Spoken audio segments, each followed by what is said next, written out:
Pašlaik mēs redzam jaunu, šaurprātīgu režīmu, kas ir vairāk kā pārāk nasks uz spēka lietošanu, pat varētu teikt, ka viņi ir. Ja agrāk, kad jūs uzbruka Irānai, Irāna nogaidīja un atbildēja, kad uzskatīja par vajadzīgu, tad tagad mēs redzam, ka Irāna vairs neizrāda šo stratēģisko pacietību. Bet ir vēl viens iemesls. Jā, mēs savām acīm redzam pilnīgu Irānas starpnieku spēku stratēģijas sabrukumu.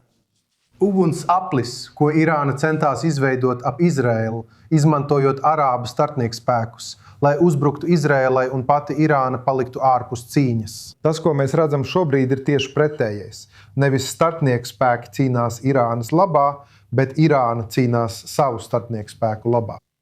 Irāna zina, ka ja tā neatbalstīs Hezbollah un atstās to likteņa varā, tās liktenis būs līdzīgs kā Hamas, kas vairs būtībā nav faktors šajā starpnieku spēku koncepcijā.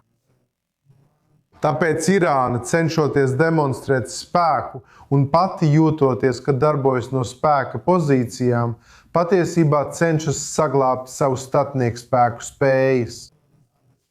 Un nevis starpnieku spēki aizstāv Irānu, bet tagad Irāna aizstāv savus starpnieku spēkus.